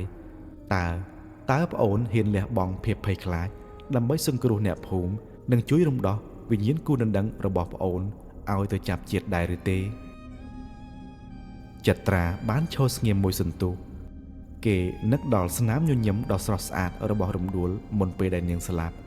និងនឹកដល់ការរងទុក្ខវេទនារបស់នាងដែលត្រូវវិញ្ញាណសត្វដែលរិឆានមកធ្វើបាបរូបរាងកាយទីបំផុតក្តីស្រឡាញ់បានឈ្នះក្តីភ័យខ្លាចចិត្រាបានងក់ក្បាលយ៉ាងរឹងមាំរួចនិយាយថាបាទលោកគ្រូខ្ញុំយល់ព្រមទោះបីជាត្រូវបដូរដោយជីវិតក៏ខ្ញុំត្រូវតែជួយនាងឲ្យរួចផុតពីវិញ្ញាណអាក្រក់នេះដែរពេលទទួលបានការយល់ព្រមបងមានបានចាត់ចែងការងារភ្លាម បងមានក៏បានសួរថាតើអ៊ំមានមន់ខ្មៅដែរទេឪពុកចត្រាក៏ឆ្លើយថាមាននិងបាននាំគាត់ដើរលបទៅចាប់យកមួយក្បាលដែលកំពុងដេកនៅខាងក្រោមផ្ទះរួចក៏បានដួសយកអង្ករមួយចានមកផងដែរក្រោយពីបានសពគ្រប់ហើយបងមានបានបើកទ្វារចេញទៅខាងក្រៅយ៉ាងប្រុងប្រយ័ត្ន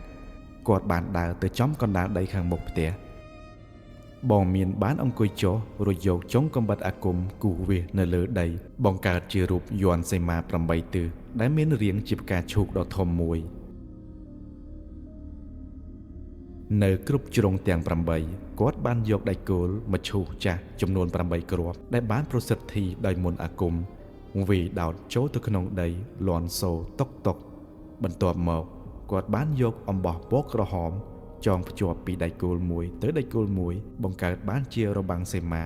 ដែលអាចមើលឃើញយ៉ាងច្បាស់បងមានបាននិយាយទៅកាន់ចត្រាដែលកំពុងឈរញ័រខ្លួននៅមាត់ទ្វារថាប្អូនប្រុសឆាប់ដើរចូលមកអង្គុយចំកណ្ដាលយ័ន្តនេះមកហាមដាច់ខាតទោះមានរឿងអ្វីកើតឡើងឬវាប្រែក្រឡាជារូបរាងនាងរំដួលយំអង្វរយ៉ាងណាក្តីចូលប្អូនហាមក្រោកចេញពីរង្វង់អំបោះក្រហមនេះឲ្យសោះលុះត្រាតែបងប្រាប់ឲ្យចេញទើបអាចចេញបានចត្រាបានបោះជំហានយឺតចូលទៅអង្គុយពេនភ្នែមនៅកណ្ដាលរង្វង់អំបោះក្រហមបងមានបានយកមន់ខ្មៅនោះមកកាន់រួចប្រើកាំបិតដ៏មុតស្រួចវះកវាបន្តិចយកឈាមស្រស់បន្តក់ចូលទៅក្នុងចានអង្ករក្លិនឈាមមន់ស្រស់ដែលលាយឡំនឹងអង្ករបានសាយភាយពេញបរិវេណនោះបងមានបានយកចានឈាមនោះទៅដាក់នៅខាងក្រៅរង្វង់អំបោះក្រហមប្រហែលជា1ម៉ែត្រពីកន្លែងដែលចត្រាអង្គុយនេះគឺជានុយដ៏មានប្រសិទ្ធភាពបំផុតសម្រាប់តាក់ទាញសាកសពឆ្មាកន្លងឲ្យចេញមកបង្ហាញខ្លួនបន្ទាប់ពីរៀបចំរួចរាល់បងមានបានរំកិលខ្លួនទៅពួននៅក្រោយពាងទឹកធំមួយនៅក្បែរជណ្ដើរផ្ទះដៃកាន់សំណាញ់អាគមជាប់នឹងដៃភាពស្ងប់ស្ងាត់បានត្រឡប់មកវិញចត្រាអង្គុយបិទភ្នែកបែកញើសប៉ុនក្របពោតសូត្រធម៌ក្នុងចិត្តមិនដាច់ឡើយប្រហែលជា10នាទីក្រោយមកក្លិនឈាមមន់ខ្មៅបានហោះទៅដល់ច្រមុះរបស់សាកសពរំដួលដែលកំពុងសំងំនៅលើដើមអំពិលសំឡេងស្លឹកនិងមែកអំពិលចាប់កំរើកប្រោកស្រមោលខ្មៅមួយបានលូតចុះពីលើចុងឈើមកមួយរំពេចកែវភ្នែកពណ៌បៃតងពីរគ្រាប់បានលេចចេញពីក្នុងភាពងងឹតសម្លឹងតម្រង់មករកចានឈាមនិងរូបរាងរបស់ចត្រាដែលកំពុងអង្គុយនៅកណ្ដាលនោះសាកសពឆ្មាកន្លងបានចាប់ផ្ដើមវាចូលមកយឺតដោយសត្វខ្លាកំពុងលូនចូលរកចំណីទីធ្លាខាងមុខផ្ទះរបស់ចត្រាដែលធ្លាប់តែជាកន្លែងសើចក្អាកក្អាយរបស់បងប្អូនអ្នកភូមិនារដូវបុណ្យទានពេលនេះបានប្រែក្លាយទៅជាសមរភូមិស្លាប់រស់ពន្លឺព្រះច័ន្ទពេញបរមីបានបញ្ចេញរស្មីកាត់តាមចន្លោះមែកឈើជះពន្លឺព្រាលមកលើរង្វង់យ័ន្តសីមា8ទិសដែលបងមានបានរៀបចំក្លិនឈាមមន់ខ្មៅស្រស់ដែលលាយជាមួយអង្ករនៅក្នុងចានខាងក្រៅរង្វង់សីមាបានតាក់ទាញសភាវៈអាក្រក់ឲ្យចូលមកចិត្តបន្តិចម្ដង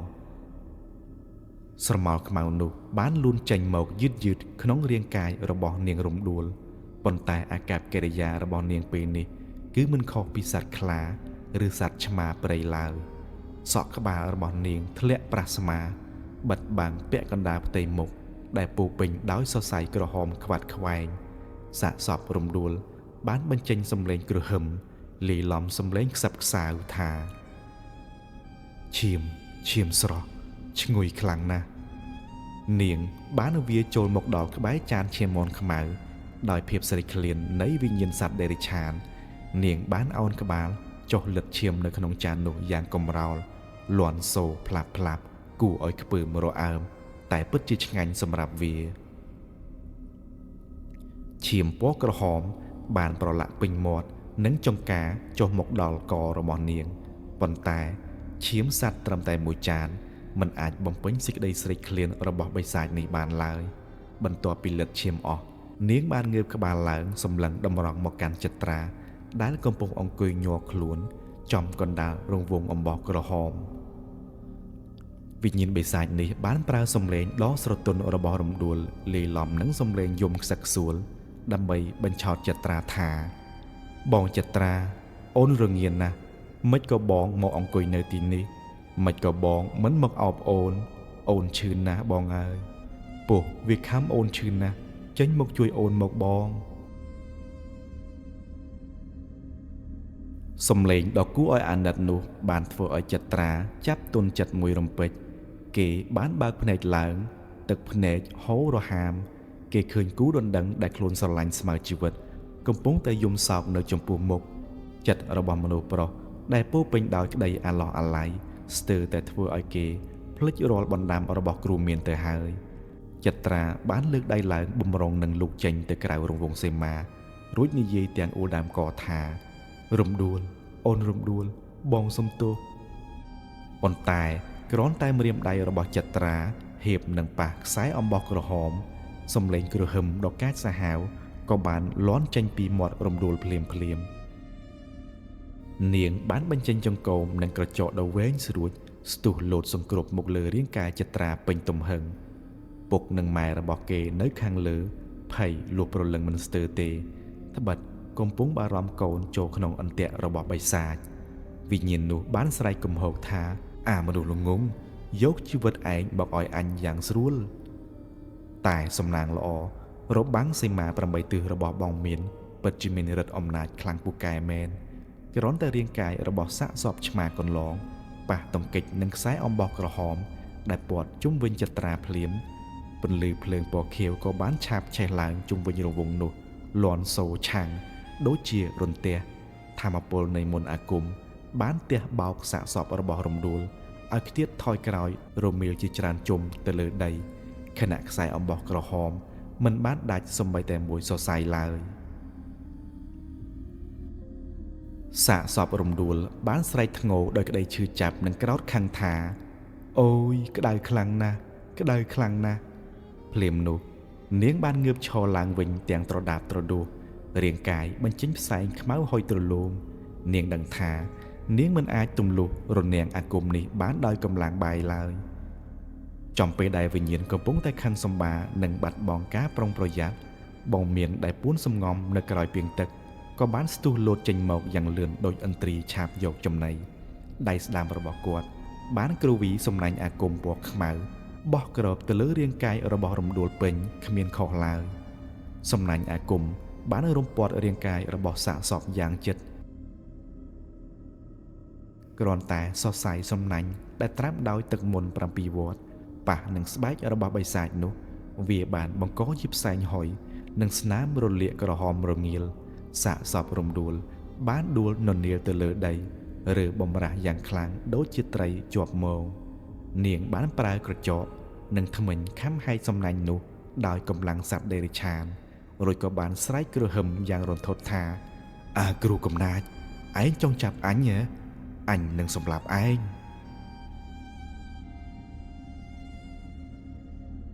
ដោយសារកម្លាំងនៃវិញ្ញាណព្រៃមានឫទ្ធិអំណាចខ្លាំងសំណាញ់អាគមត្រង់កន្លែងខ្លះក៏ចាប់ផ្ដើមដាច់រហែកបន្តិចម្ដងបងមានមិនបងអង្គយូរគាត់បានដកយករំពាត់ផ្ដៅដែលបានចាយ័នចេញពីចង្កេះរួចវាយសំពងទៅលើរាងកាយដែលកំពុងរើបំរាស់នោះយ៉ាងចាស់ដៃ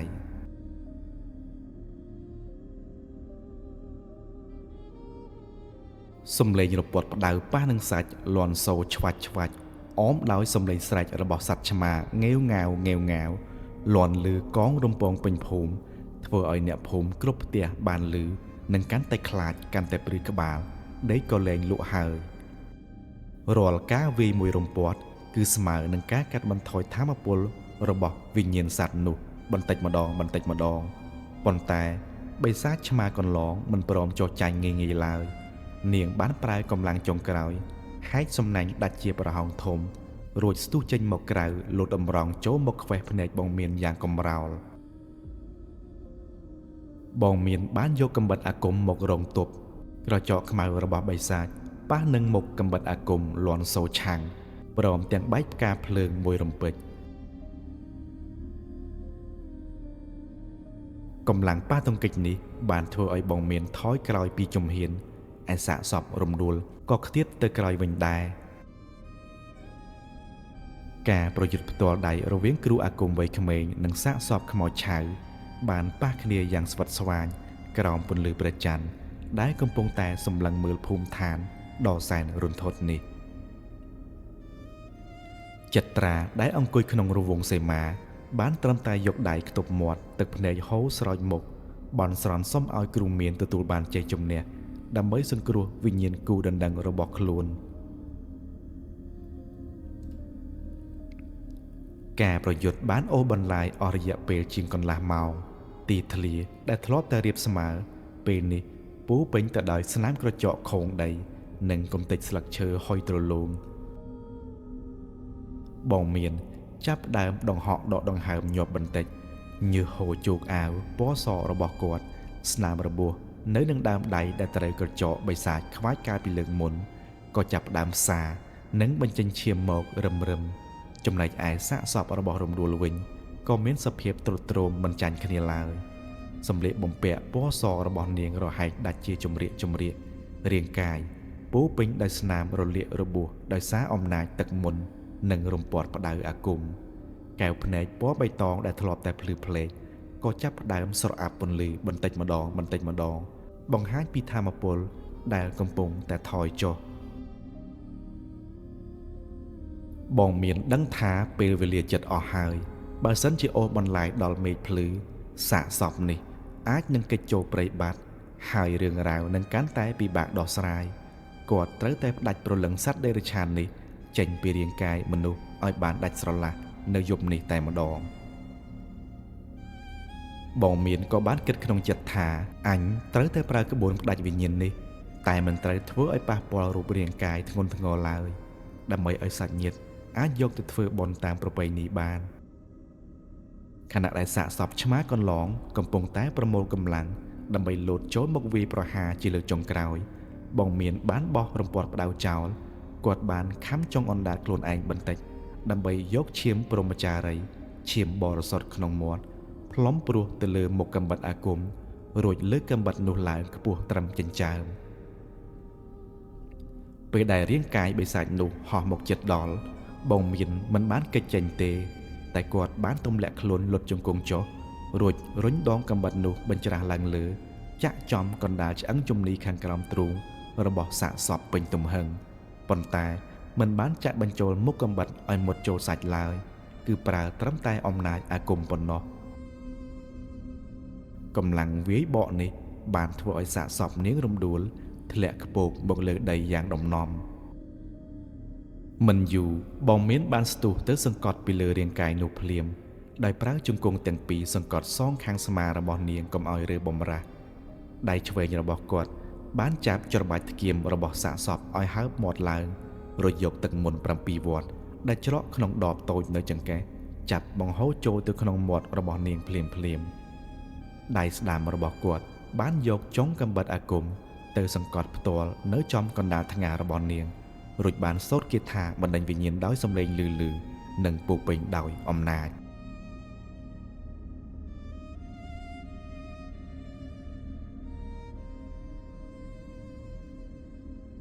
គ្រាន់តែសូត្រគាថាចប់ភ្លាមនិងដំណក់ទឹកមុនហូរចូលដល់បំពង់កសាកសពនាងរំដួលបានកន្ត្រាក់រាងកាយយ៉ាងខ្លាំងបំផុតនាងបានបើកភ្នែកធំបញ្ចេញសំឡេងស្រែកធ្ងរដែលលីឡំគ្នារវាងសំឡេងមនុស្សស្រីយំនិងសំឡេងឆ្មាស្រែកងាវងា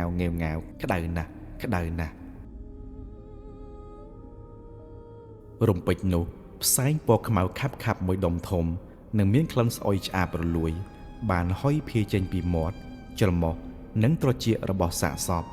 ផ្សែងខ្មៅនោះបានហោះឡើងទៅលើអាកាសប្រមូលផ្ដុំគ្នាបង្កើតបានជារូបរាងសត្វឆ្មាព្រៃដ៏ធំមួយមានភ្នែកពណ៌បៃតងសម្លឹងមកកាន់បងមានដោយចងគំនុំវាបានបញ្ចេញសំឡេងស្រែកឲ្យទ្រហឹងជាលើកចុងក្រោយមុននឹងត្រូវពន្លឺព្រះច័ន្ទនិងអំណាចអាគមបំបែករំលាយរូបរាងនោះឲ្យคล้ายជាផេះផង់រសាត់បាត់ទៅក្នុងអាកាសសូន្យឈឹងនៅពេលដែលវិញ្ញាណសត្វឆ្មាចាក់ចេញផុតរាងកាយរបស់រំដួល ក៏ប្រែជាទន់ជ្រាយនិងស្ងប់ស្ងាត់ទៅវិញកែវភ្នែកពណ៌បៃតងបានរលត់បាត់ជំនួសមកវិញដោយកែវភ្នែកពណ៌ខ្មៅធម្មតារបស់មនុស្សដែលបិទចិត្តវិញសន្សឹមស្នាមក្រចកវែងនិងចង្កូមក៏បានប្រែប្រួលមកជារូបរាងដើមវិញអ្វីគឺត្រូវបានសង្គ្រោះដោយជោគជ័យហើយ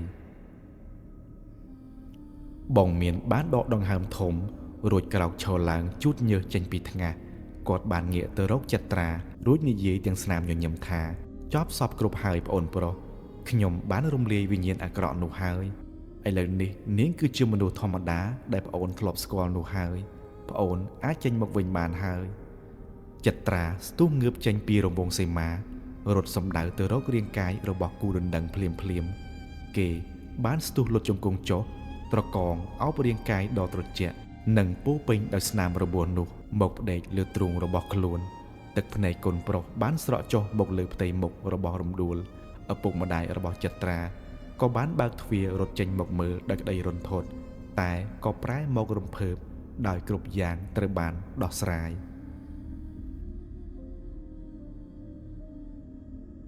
ចត្រាបានយំសោកបោកខ្លួនរៀបរាប់ថារំដួលអូនរំដួលបងសុំទោសដែលបងការពារអូនមិនបានអូនកុំខឹងបងណាអូនទៅឲ្យបានសុខចុះណាអូនសំឡាញ់រំពេចនោះខ្យល់ត្រជាក់រំភើយមួយបានបក់មកប៉ះរាងកាយអ្នកទាំងពីរក្នុងពន្លឺព្រលឹមស្រាងនៃថ្ងៃថ្មីចត្រាមានអារម្មណ៍ថាមានដៃដ៏ទន់ភ្លន់មួយបានមកអង្អែលថ្ពាល់របស់គេថ្នមគេមិនបានឃើញរូបរាងច្បាស់ទេប៉ុន្តែគេបានឮសំឡេងខ្សឹបដ៏ផ្អែមល្ហែមនិងជាសំឡេងពិតប្រាកដរបស់រំដួលដែលលីឡំក្នុងខ្យល់ថាអរគុណបងចត្រាអរគុណលោកគ្រូឥឡូវនេះអូនបានរួចផុតពីការរងទុក្ខហើយអូនលែងរងាហើយបងត្រូវថែរក្សាខ្លួនឲ្យបានល្អណាបងជួយមើលថែពុកម៉ែអូនផងណាអូនលាបងសិនហើយបងសំឡាញ់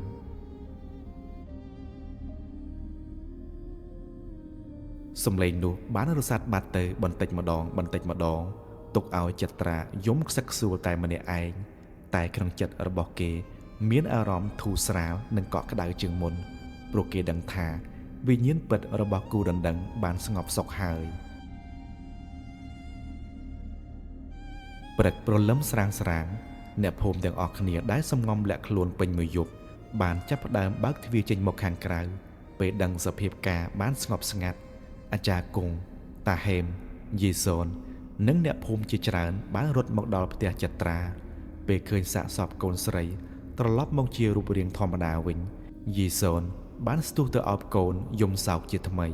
តែលើកនេះជាការយំដោយក្តីធូរស្បើយដែលកូនមិនខ្លាចជាបិសាចរហូតឡើយអ្នកភូមិទាំងមូលបានមកសំពះអរគុណដល់គ្រូមានដែលបានជួយសង្គ្រោះភូមិនេះពីក្តីវិនាសឯតាហេមបាននិយាយទាំងទឹកភ្នែកថាលោកគ្រូពិតជាអ្នកមានគុណរបស់ពួកយើងបើគ្មានលោកគ្រូទេភូមិនេះច្បាស់ជាคล้ายជាវិលរហោស្ថានមិនខានឡើយទ្រព្យសម្បត្តិអ្វីដែលខ្ញុំមានខ្ញុំសុខចិត្តប្រគល់ជូនលោកគ្រូទាំងអស់ជាការតបស្នងបងមានបានញញឹមតបដោយភាពរាបសាររួចនិយាយថាលោកអ៊ំកុំនិយាយបែបនេះអីខ្ញុំជាគ្រូអាគមរៀនវិជ្ជាមកគឺដើម្បីជួយសង្គ្រោះអ្នកស្រុកអ្នកភូមិដែលកំពុងជួបទុក្ខលំបាកមិនមែនដើម្បីប្រាថ្នាយកលាភសក្ការៈទ្រព្យសម្បត្តិអ្វីឡើយឥឡូវនេះរឿងអាក្រក់បានកន្លងផុតហើយសូមលោកអ៊ំប្រញាប់រៀបចំពិធីបូជាសពនាងឲ្យបានឆាប់ដើម្បីឲ្យវិញ្ញាណនាងឆាប់បានទៅកាន់សុគតិភពចុះក្រោយពីបានប្រាប់ពីវិធីរៀបចំបូជានិងជួយដោះស្រាយបញ្ហារួចរាល់បងមានក៏បានសុំលីអ្នកភូមិធ្វើដំណើរត្រឡប់ទៅកាន់ភូមិរបស់គាត់វិញគាត់បានដើរចេញពីភូមិក្រោមពន្លឺព្រះអាទិត្យនាពេលព្រឹកព្រលឹមដោយមានថង់យាមស្ពាយជាប់នឹងខ្លួនទោះបីជារាងកាយមានភាពហត់នឿយនិងមានស្នាមរបួសក៏ដោយប៉ុន្តែក្នុងចិត្តរបស់បុរសវ័យក្មេងម្នាក់នេះពិតជាសប្បាយក្នុងចិត្តដែលបានបំពេញតួនាទីជាអ្នកថែរក្សាសេចក្តីសុខជូនអ្នកភូមិស្រុកក្នុងដំណើររបស់បងមានត្រឡប់ទៅវិញអ្នកភូមិបានឈរត្រសងសម្លឹងមើលគាត់រហូតដល់ដាច់កន្ទុយភ្នែកទាំងភូមិម្នាក់ពិតសរសើរអំពីស្នាដៃនិងទឹកចិត្តរបស់លោកគ្រូក្មេងម្នាក់នេះរកពាក្យអ្វីមកប្រៀបផ្ទឹមពុំបានឡើយ